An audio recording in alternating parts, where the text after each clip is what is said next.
Hi hello నమస్తే welcome to our channel. నేను మీ సిరి. కథలోకి వెళ్ళే ముందు మన వీడియోని లైక్ చేసి హైప్ చేయడం మర్చిపోకండి ఫ్రెండ్స్. ఈరోజు కథ మిస్సెస్ అగస్త్య పార్ట్ 128. లేట్ అయింది, ఇక వెళ్తాం, మీరైతే డాడీకి చెప్పండి అంటూ చందన చూస్తుండగానే స్కూటీని ముందుకు పోనిచ్చింది శ్రీధ. అవంతి గొడవ చేస్తూనే ఉంది చందన దగ్గరికి వెళ్ళాలని.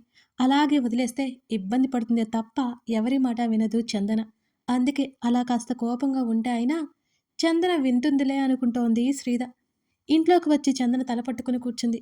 ఇప్పుడిప్పుడే అందరూ సంతోషంగా ఉంటుంటే తన వల్ల మళ్ళీ డిస్టర్బెన్స్ క్రియేట్ చేయడం అవసరమా అనిపించి తన పెయిన్ గురించి ఎవరితో చెప్పలేదు చందన. భర్త వచ్చింది కూడా పట్టించుకోలేనంత ఆలోచనలో ఉంది. కనీసం తలుపైన ముయ్యకుండానే సోఫాలో కూర్చుని దీర్ఘంగా ఎటో చూస్తూ కనిపించింది. ఆమె తల మీద చెయ్యి పడగానే ఉలిక్కిపడింది. ఎదురుగా భర్త కనిపించగానే లేచి నిలబడింది. ఏమైంది మేడం గారికి అంటూ పక్కనే కూర్చున్నాడు ఆనంద్. ఆమె నవ్వడానికి ప్రయత్నించింది కానీ నవ్వలేకపోయింది. అప్పుడే వచ్చారు, పని అయిపోయిందా అని అడిగింది. ఇవాళ సండే, ఏం పని ఉంటుంది? సుదర్శన్ పిలిస్తే మాట్లాడడానికి వెళ్ళాను. నువ్వు సాయంత్రం అవుతుందని చెప్పావు. ఆమె ముఖంలోకి చూస్తూ అడిగాడు. శ్రీధ వెళ్తూ వెళ్తూ డ్రాప్ చేసి వెళ్ళిపోయింది అని నెమ్మదిగా అంది. అదేంటి, లోపలికి రాకుండానే వెళ్ళిపోయిందా? అది ఈ ఎండల్లో అన్నాడు ఆనంద్. చెప్పాను వెళ్ళాలి అని వెళ్ళిపోయింది అంది చందన. ఏమైంది, బాగానే ఉన్నావా? ఆమె చేతిని అందుకుంటూ అడిగాడు ఆనంద్. బాగున్నానండి, మీరు ఇలా కూర్చుంటే లంచ్ చేద్దాం. అక్కడ ఉండకుండా గదిలోకి వెళ్ళిపోయింది చందన. ఆమె అలసిపోయి వచ్చిందేమోనని ఎక్కువ రెట్టించలేదు. భోజనాలు అయిపోయిన తర్వాత గదిలోకి వచ్చి పడుకుంది చందన. ఆమె కళ్ళు మూసుకునే ఉంది. తన విషయం చెప్పకపోయినా శ్రీధ చెప్పేలా ఉంది. తను ఇంటికి వచ్చి వీళ్ళకి కొత్త సమస్య అయితే తెచ్చిపెట్టలేదు కదా. ఇంటికి రాకుండానే వెళ్ళిపోయావట? ఆనంద్ మాటలు సన్నగా వినిపిస్తున్నాయి చందనకి. మొబైల్ స్పీకర్ ఆన్లోనే ఉంది. నాకు వర్క్ ఉండి వచ్చేసాను డాడీ. మళ్ళీ అవిని తీసుకురావడానికి మీరు కూడా లేరు కదా. అది అప్పటికే తిరిగి తిరిగి అలసిపోయింది.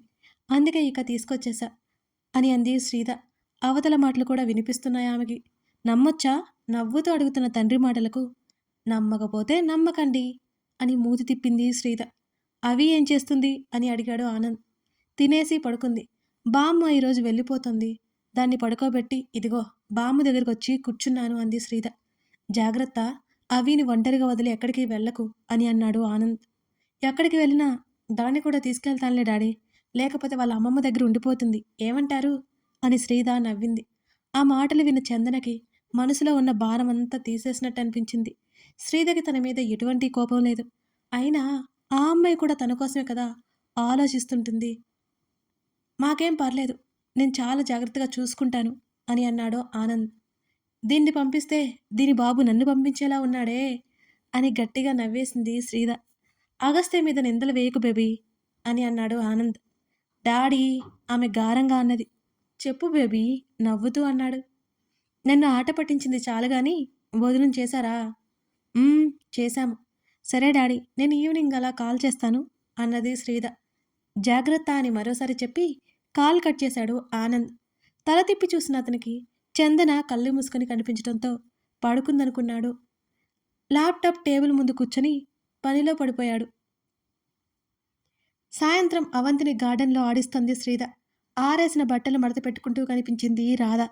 నిన్న కట్టుకొచ్చిన చీరలోనే ఉందామె. మమ్మ, ఆంటీ అవంతి రాధను చూపించింది. అప్పటికి రాధ వైపు చూస్తుంది శ్రీధ. మడతపెట్టిన బట్టలు తీసుకెళ్లి లోపల పెట్టేస్తోంది రాధ. ఇంటి బయట ఊడుస్తోంది. జేమ్స్ లేనట్టున్నాడు. అవంతి బుడిబుడి అడుగులతో రాధ వైపుకి పరిగెత్తింది. శ్రీధ పిలుస్తున్నప్పటికే వెళ్ళిపోయింది. పిల్ల రాక్షసి అనుకుంటూ వెనకే నడిచింది శ్రీధ. రాధ చెంగు పట్టుకుని లాగింది అవంతి. వెనక్కి తిరిగి చూసిన రాధకి అవంతి కనిపించగానే ముఖంలో నవ్వు వచ్చేసింది. అవంతి అని ఎత్తుకుని హత్తుకుంది. నువ్వెలా వచ్చావు ఒక్కదానివి అని అడుగుతుంటే అవంతి కళ్ళు పెద్దవి చేసింది ఒక్కసారిగా. ఏమైంది రాధ అడుగుతుందే. మమ్మ అంటూ కళ్ళు తిప్పి చూపించింది అవంతి. శ్రీధ ఫోన్ మాట్లాడుకుంటూ వస్తోంది అటువైపు. ఓ, మమ్మీతో వచ్చావా? రాధ అడగగానే లేదన్నట్టు అడ్డంగా తలాడించింది అవంతి. మరి అని అడిగింది రాధ ఆ బుజ్జిదాని ఎక్స్ప్రెషన్స్కి నవ్వుకుంటూ. కాల్ కట్ చేసి అక్కడికి వచ్చింది శ్రీధ. శ్రీధ కనిపించగానే పలకరింపుగా నవ్వింది రాధ. హాయ్ రాధా! ఎలా ఉందిక్కడ? శ్రీధ అడిగింది. బావుంది మేడం అనగానే శ్రీధ ముఖం అదోలా అయిపోయింది. మేడం ఏంటి మేడం? నువ్వు మీ ఆయనలాగే తయారయ్యేలా ఉన్నావే అని కసిరి శ్రీధ నా పేరు అని అనగానే మీకంటే చిన్నదాన్ని కాబట్టి అక్క అని పిలుస్తాను మేడం అనగానే నవ్వేసింది శ్రీధ. కల గుర్తొచ్చింది ఆమెకి ఒక్కసారిగా. ఏమైంది మేడం మీకు నచ్చలేదా? బెరుగ్గా చూసింది రాధ. అదేం లేదు అని నవ్వి ఇక్కడంతా ఓకే కదా మరోసారి అడిగింది. బావుంది మేడం ఇక్కడుంటాం. ఆ ఇల్లేదో మాకొద్దు. రాధ చెప్పగానే ఆశ్చర్యంగా చూసింది శ్రీధ. వద్దా? ఎందుకని? ఇది సరిపోతుందా మీకు? అని అడిగింది శ్రీధ. సరిపోతుంది మేడం. ఆ ఇల్లు మళ్ళీ మీ ఇంటికి దూరమవుతుందని ఆయన టెన్షన్ పడుతున్నారు అని చెప్పింది రాధ. పక్కనే కదా! దూరం ఏమి అవ్వదులే. ఇది 2 గదులే కదా రాధా! జాలిగా చూసింది శ్రీధ. ఒకటి వంటగది, ఒకటి పడగ్గది. మాకు సరిపోతుందండి. రాధ నవ్వింది. James very lucky person. నీలాంటి అమ్మాయి ఈయని ఈజీగా కొట్టేశాడు. శ్రీధ చిరునవ్వుతో చెప్పింది. రాధ సిగ్గుపడింది. ఇలా అడగొచ్చో లేదో తెలియదు కానీ, నాకు లోపలుంటే బయట పెట్టకపోతే అస్సలు మనశ్శాంతిగా ఉండదు. ఏమీ అనుకోవద్దు రాధా! ఇలా అడుగుతున్నాను అని. ఈ చీర కట్టుకున్నావు బట్టల్లేవా? అని అడిగింది శ్రీధ. లేవన్నట్టు తలాడించింది రాధ. ఆయన తీసుకురావడానికి వెళ్లారు అని చెప్పింది మెల్లిగా. మరి నన్ను అడక్కపోయావా నువ్వు? అసలు ఇంట్లో ఏమైనా అవసరానికి ఉన్నాయా లేవా? మొహమాట పడుతున్నావా? మొహమాట పడకుండా అడగమని చెప్పాను కదా! రాధ వైపే చూస్తూ చిరుకోపంగా అడిగింది శ్రీధ. అన్నీ ఉన్నాయి. బట్టలు కూడా తెస్తాను అన్నారు మేడం. మీ ఆయన కంటే మొహమాటస్తురాల్లా ఉన్నావు నువ్వు అని నవ్వుతూ అంది శ్రీధ. ఇంకా రాధ చంక ఎక్కి అవంతిని చూస్తూ ఏదైనా తిందువుగానిరా అని చెప్పింది శ్రీధ. ఆక్కుంటా ఆంటీతో అని ముద్దుగా చెప్పిన అవంతిని చూసి తెగ ముద్దొచ్చేసింది రాధకి. నవ్వుతూ చూస్తోంది రాధ. ఆంటీ ఇప్పుడు పనిలో ఉంది. రేపు వద్దూలే గానిరా. శ్రీధ చెయ్యి చాపుగానే ఏడుపు మొహం పెట్టింది. అలాగే కిందకి దిగింది అవంతి. ఆంటీ దా అంటూ రాధ కొంగు పట్టుకుని దిగులుగా పిలిచింది. ఇప్పుడు అటు అగస్త్య వచ్చే వీలైంది. ఇటు జేమ్స్ వస్తాడు. అందుకే రాధ వెళ్ళలేదు. కాసేపు నిన్ను ఆడించుకుని తీసుకురానా అక్క అని అడిగింది రాధ ఆశగా. అవంతి కళ్ళు మెరిశాయి ఒక్కసారిగా. సరే రాధా నేను మరో పావుగంటలో వచ్చి తీసుకెళ్తానులే. ఇబ్బంది పెడితే వెంటనే తీసుకురా అని చెప్పి నువ్వు రోజు రోజుకి మొండిదానివైపోతున్నావే అని కూతురు వైపు చూస్తూ కోపం నటిస్తూ చెప్పి వెనక్కి తిరిగింది శ్రీధ వెళ్ళడానికి. ఇంకా రాధ చంక ఎక్కింది అవంతి. ఇద్దరు ఆ ఇంటి ముందు గార్డెన్లో ఆడుకోసాగారు. జేమ్స్ కవర్లు పట్టుకుని వచ్చేసరికి అవంతి రాధ ఇద్దరు పరుగులు పెట్టి మరీ నవ్వుకుంటూ ఆడుకుంటున్నారు. సీరియస్గా ఉండే జేమ్స్ ముఖంలో కూడా నవ్వొచ్చింది వాళ్ళని చూడగానే. అతన్ని చూసి పరుగులు పెడుతున్న రాధ ఆగిపోయింది. జేమ్స్ అంకు అంటూ జేమ్స్ కాల్ని చుట్టేసింది అవంతి. ఆ కవర్లు రాధకిచ్చి అవంతిని ఎత్తుకున్నాడు. ప్యాకెట్స్ లోపల పెట్టి చాక్లెట్ ఇవ్వాలా వద్దా అని ఆలోచించకుండా ఇవ్వకుండా ఉండిపోయాడు. చాకి అని పెదవి విరిచి అలిగినట్టు చూసింది అవంతి. లేదు రేపు తెస్తాను సారీ చెవి పట్టుకుంటూ చెప్పాడు జేమ్స్. అవంతి అలిగి నీతో కచ్చి అని చెప్పి రాధ దగ్గరికి వచ్చి చీర చెంగు పట్టుకుంది. రాధకి నవ్వు ఆగలేదు ఆ బొడ్డదాన్ని చూస్తే. ఎందుకు మర్చిపోయారు మీరు? జేమ్స్ వైపు చూస్తూ అడిగి అవంతితో పాటు లోపలికి నడిచింది రాధ. ముందు వైపు హాల్లోనే వంటగది ఉంటే ఆ వెనుక చిన్న గది ఉంది. సరాసరి అక్కడికే వెళ్ళింది. ఇల్లు చిన్నదైనా కావాల్సినవన్నీ తెచ్చిపెట్టాడు జేమ్స్ ఆమెకి. చొరవగా జేమ్స్ పాకెట్లో ఉన్న చాక్లెట్ తీసి అవంతికిచ్చింది రాధ. ఏయ్ అను ఆ చాక్లెట్ తింటే పాపకి హెల్త్ పాడవుతుంది కంగారుగా అన్నాడు జేమ్స్. మీరు మరీను ఒక చాక్లెట్కి ఏమవుతుంది? రేపర్ చించేసి అవంతికి ఇవ్వగా చప్పరించసాగింది ఆ బుడ్డది. ఆమె కోసం అతను తెచ్చిన బట్టలు వస్తువులన్నీ చూసుకుని తృప్తిగా నవ్వుకుంది రాధ. మరి కాసేపు అక్కడే ఆడుకుంది అవంతి. శ్రీధ చెప్పిన విషయం అతనితో చెప్పింది రాధ. రాధ దగ్గరగా వచ్చి అవంతిని వదిలి వస్తాను సిద్ధంగా ఉండు. ఆమె చెవిలో చెప్పిన మాటకి గుండె జల్లుమంది రాధకి. నెమ్మదిగా కళ్ళు దించుకుంది. అవంతిని ఎత్తుకుని చిన్నగా నవ్వుకుంటూ వెళ్ళిపోయాడు జేమ్స్. జేమ్స్ అవంతిని తీసుకెళ్తున్నప్పుడే అగస్త్య లోపలికొస్తూ కనిపించాడు. దారిలోనే అగస్త్యకి పాపనిచ్చాడు జేమ్స్. అగస్త్య అసలు పెళ్లి గురించి కానీ రాధ గురించి కానీ ఏమీ అడగలేదు. అతని తత్వం మొదటి నుంచి తెలిసిన జేమ్స్ కూడా మౌనంగా ఉన్నాడు. అవంతిని తీసుకుని లోపలికి వెళ్ళిపోయాడు అగస్త్య. శ్రీధ కిచెన్‌లో తంటాలు పడుతూ కనిపించింది అతనికి. "నేను ఫ్రెష్ అయ్యి వస్తాను బేబీ. నువ్విక్కడే ఉండు" కూతురికి చెప్పి డోర్ లాక్ చేసి మెట్ల వైపుకి నడిచాడు అగస్త్య. అక్కడే ఉన్న తన బొమ్మలతో ఆడుకోసాగింది అవంతి. కూతురి కోసం భోజనం సిద్ధం చేసి హాల్లోకి రాగానే అక్కడే ఆడుకుంటూ కనిపించింది అవంతి. ఆటల్లోనే తినిపించేసింది. అదే సమయానికి వంటావిడ వచ్చింది. పాపను తీసుకుని గదిలోకి నడిచింది శ్రీధ. డాడా, మమ్మ, తండ్రి వచ్చాడని తల్లితో చెప్పింది. నాకు తెలుసులేవే అంటూ రూమ్ చిందరవందరగా ఉండడంతో సర్దసాగింది శ్రీధ.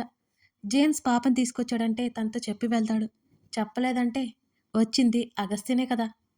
నడుముకి టవల్ చుట్టుకుని బయటకొచ్చిన పతిని చూస్తూ డియర్ రావణ్ అనబోతూ ఎక్కడ తన పిల్ల రాక్షసివిని తన్ని రాకాసిలా పీడిస్తుందేమోనని భయపడి ఆ పిలుపు ఆపేసి ఎంతసేపయింది తమరు వచ్చి అని కళ్ళు ఎగరేసింది శ్రీధ. తెలీదా నీకు అంటూ నీ కబోర్డ్లో డ్రెస్ వెతుక్కుంటున్నాడు. వాళ్ళు మాటల్లో ఉండగా శ్రీధ మొబైల్ చేజిక్కించుకుంది అవంతి. పాస్వర్డ్ అడుగుతున్నా సరే దాన్ని పిచ్చి పిచ్చిగా నొక్కితూ ఫోన్ ఇంతకీ ఆన్ అవ్వకపోవడంతో పక్కన పడేసింది ఆ బుడ్డది. ఆ గదిలో శ్రీధ సర్దిన వస్తువులని కింద పడేయడానికి పూనుకుంది. ఇవాళ వింత ఏంటో ఇంత త్వరగా వచ్చేశారు కళ్ళెగరేసింది శ్రీధ. అవంతిని గమనించి ఆమె నడుము పట్టుకొని దగ్గరికి లాగాడు అగస్త్య. ఓయ్, నీ కూతురు ఇక్కడే ఉంది. నిన్ను ఏదో చేస్తున్నానని అది నన్నే చంపేస్తుందిక అంటూ అతని చుట్టూ చేతులు వేసింది. అతను సమ్మోహనంగా నవ్వాడు. ఏంటో ఇవాళ అయ్యగారు చాలా కూల్గా ఉన్నారు అంటూ అతని ముఖంలోకి తొంగి తొంగి చూసింది శ్రీధ. నథింగ్, ఓసారి అటు చూడు అంటూ ఆమె తల తిప్పి కూతురు వైపు చూపించాడు. అప్పటికే ఇప్పటి వరకు శ్రీధ కష్టపడి సర్దినవన్నీ కింద పడేసి వాడితో చక్కగా ఆడుకుంటోంది అవంతి. శ్రీధ నోరు కప్పలా తెరుచుకుంది. ఓరిని అతన్ని విడిపించుకునే అవకాశం ఇవ్వకుండా వెళ్ళబోతున్న ఆమె రెక్క పట్టుకుని ఆపాడు. చూశావా ఇది ఏం చేసిందో అని ఆమె రంకెలు వేస్తుంటే నా ప్రిన్సెస్ని ఏమైనా అన్నావంటే నోరు కుట్టేస్తా అంటూ ఆమెను ఆపాడు అగస్త్య. ఛ, మాకదే పని మరి. నువ్వు నీ కూతురు ఇల్లంతా సర్దుకోండి అంటూ అతన్ని నెట్టేసి స్నానానికి వెళ్ళిపోయింది శ్రీధ. అతను తన కూతురి దగ్గరికొచ్చి కూర్చున్నాడు. తండ్రిని కూడా పట్టించుకోకుండా ఆడుకుంటోంది అవంతి. ముద్దుగా ఉన్న ఆ రూపాన్ని చూసుకుంటూ మురిసిపోయాడు. అతని తల్లి దూరమైన దగ్గర నుంచి శ్రీధ జీవితంలోకి వచ్చిన మొదలు ఆడవాళ్ళంటే అతని దృష్టిలో ఓ గొప్ప స్థానం ఉంది. వాళ్ళకంటే జాలి గుణం ఇంకెవరికీ ఉండదేమో. వాళ్ళ ఓపిక ఇంకెవరి దగ్గర కష్టమేమో. ఆ ప్రేమ గుణం వాళ్ళలో అంత ఎక్కువగా ఉంటుందేమో. అతను ఆలోచించుకుంటున్నాడు. మళ్ళీ తల్లి వైపు ఆలోచనలు మల్లుతుంటే కష్టంగా మళ్లించుకుంటూ కూతురితో ఆటలాడసాగాడు. జేమ్స్ ఇంట్లోకొచ్చేసరికి బెడ్ మీద కూర్చొని గోళ్లు కొరుక్కుంటూ కనిపించింది రాధ. బౌన్సర్లా ఉన్న అతని రూపం చూస్తే కొత్త వాళ్ళు అతని గంభీరత్వానికి దగ్గరికి వెళ్ళే సాహసం కూడా చేరు. అతనిలో ఉన్న చిలిపిదనం, ప్రేమగుణం, మంచితనం రాధకి మాత్రమే తెలుసు. చొక్కా తీస్తున్న అతన్ని చూస్తూ గుటకలు మింగి తల పూర్తిగా వంచింది రాధ. అతనికి ఎవరూ లేరు. ఆమెను ఒకసారి ఒక పెళ్లిలో చూసి ఇష్టపడ్డాడు. ఆమెని చాలా రోజులు ఫాలో అవ్వడం మొదలుపెట్టాడు. ఆ విషయం రాధకే తెలీదు. ఆమె కాలేజ్కి కూడా ఎన్నోసార్లు వెళ్ళాడు. ఇంట్లో రెస్ట్రిక్షన్తో పెరిగిన రాధ అతని ప్రేమకు త్వరగానే ఆకర్షితురాలైంది.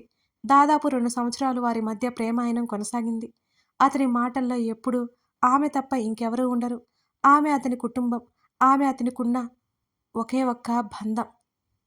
నాకు నైట్ డ్యూటీస్ ఉంటాయి అని అన్నాడు జేమ్స్. అంది రాధ. ఎప్పుడు ఎక్కడికి వెళ్లాల్సి వస్తుందో తెలీదు జేమ్స్ చెప్తున్నాడు. తెలుసు అంది రాధ. ఆమె పక్కన కూర్చొని ఆమె చేతిని సున్నితంగా అందుకున్నాడు జేమ్స్. అతనేమైనా చెప్పబోతున్నాడా? ఏదైనా చెప్పడానికి సిద్ధపడుతున్నాడా అన్నట్టుంది అతను కూర్చున్న తీరు. హాయ్ ఫ్రెండ్స్, ఇంతకుముందు మన వీడియోస్ వచ్చిన వెంటనే మీ అందరికీ నోటిఫికేషన్స్ వెళ్ళి చాలామంది వెంటనే చూసేవారు. కానీ ఇప్పుడు మన పాత వ్యూవర్స్కి నోటిఫికేషన్స్ సరిగ్గా చేరడం లేదు. అందుకే మన ప్రయాణాన్ని మళ్ళీ మొదటి నుంచి ప్రారంభిస్తున్నాను. ఈ వీడియో చూసిన వెంటనే మీకు స్టోరీ నచ్చితే దయచేసి ఒక చిన్న లైక్ చేయండి. దానికి 1 సెకండ్ పడుతుందేమో కదా. అలాగే ఒక చిన్న కామెంట్ పెట్టండి.